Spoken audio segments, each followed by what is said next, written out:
Let's examine the regiochemistry of the Diels-Alder reaction. And I have an example here that we can go over and explain this.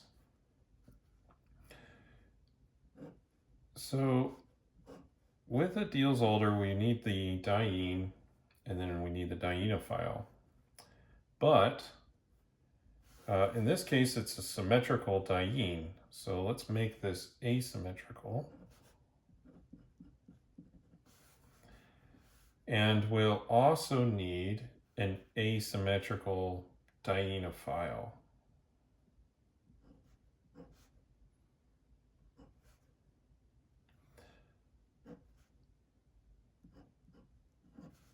Like so. And if we do this reaction, there are two possible regiochemistry products. So we'll just draw those out.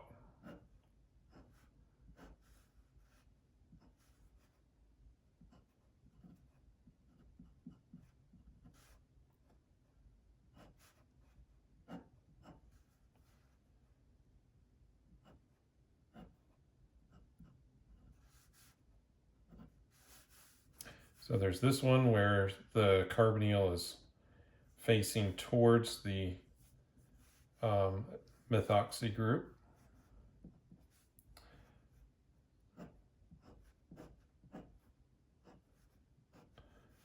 And then we could have it facing away from the methoxy group. Like so. So it just depends on whether this approaches in this direction or it approaches rotated, so the carbonyl facing downwards. Now, roughly 74% of this reaction, in this case,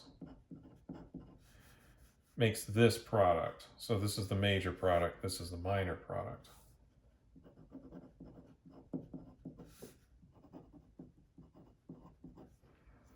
Now what decides this is electrostatics.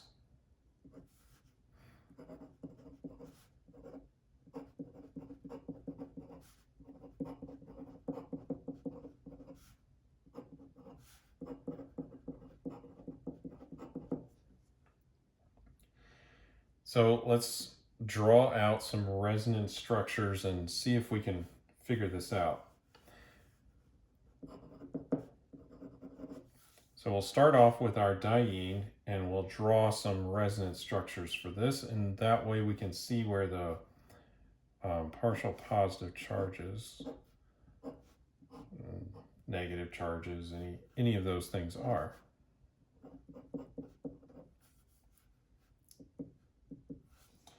So we can start here, and let's just start by drawing some resonance structures. So if that goes in, makes a double bond there, we will have to move some electrons around to that carbon.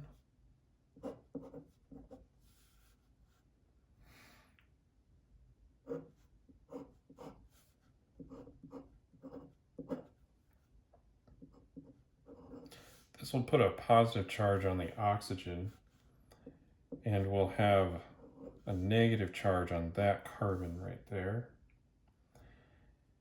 And then we could also move the negative charge again and relocate the double bond. So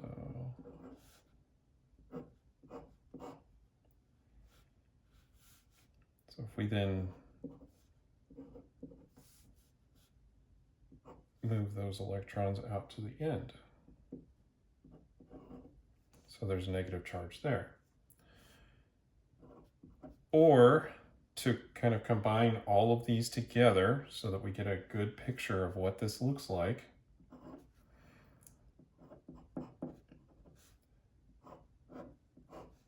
draw the skeleton here with our double bond character is now extended over. We'll have a partial positive charge on the oxygen there. And we'll have partial negative charges at that terminal carbon and this carbon right here. Now let's see how our dienophile matches up.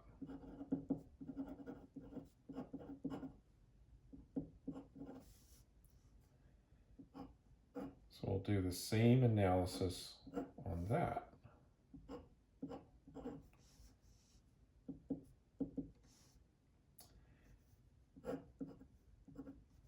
So let's start by seeing if we can transition the electrons up to the oxygen.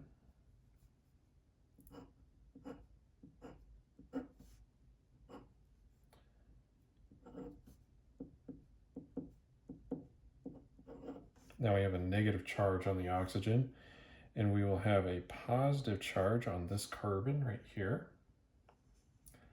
And then we could also move that double bond.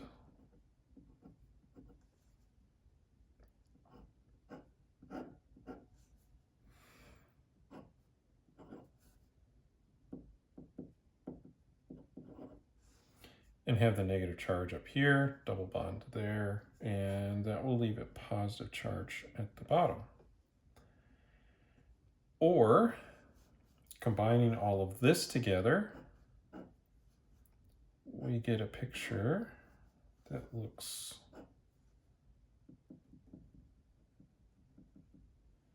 kind of like that, with a partial positive in these locations and a partial negative on the oxygen.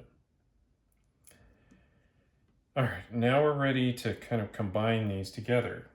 So let's look at orienting these two pieces in such a way that they will make this major product, and let's see what we get.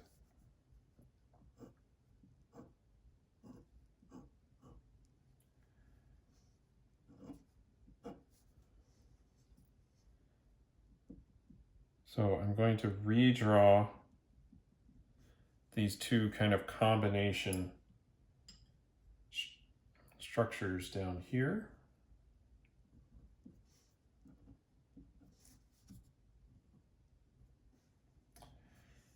And then we'll see. So next,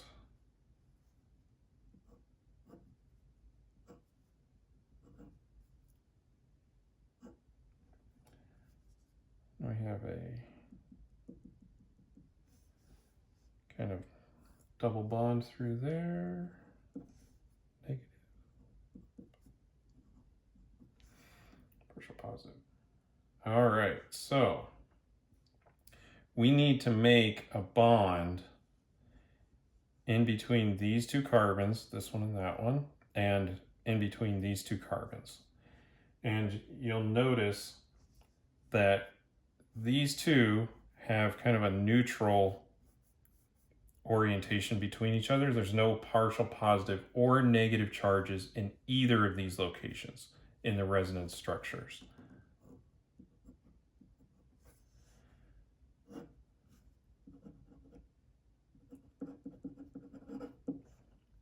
But down here, we have a partial negative and a partial positive. So there is an attraction force down here. So this is a favorable interaction in that location.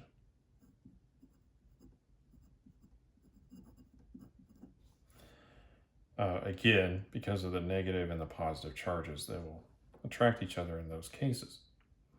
So this is for the product that we see the most of.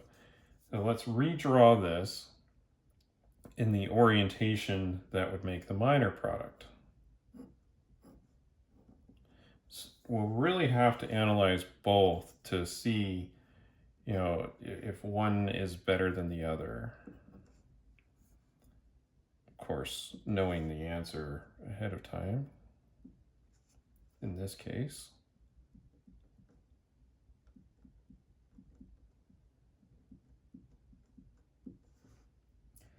So there's the diene part.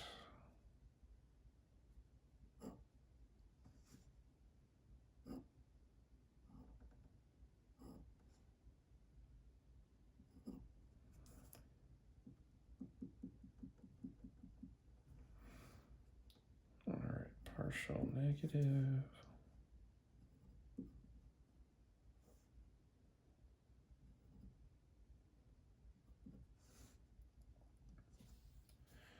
Okay, so we've drawn this now. Now the two carbons that are going to bond up here are this neutral one and this positive charge one. Right here. And then it would look like this one would be the one that bonds, but it's really this one right here. So you have to draw between there. Remember that that carbon is the one that actually had the double bond on it. And so this is the one that we're actually going to attack. And you'll see here that, there's a negative charge and it's trying to get with a neutral carbon here. And there's a neutral carbon there and a positive carbon there. So there really isn't a match of the polarity like we see here, negative attracted to the positive, and also a neutral carbon and another neutral carbon just approaching each other.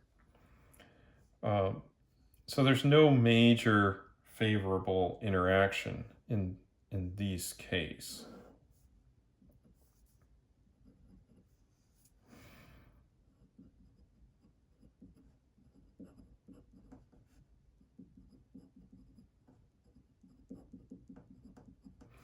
At least not as favorable as we see over here, where a negative charge is interacting with a partial positive charge.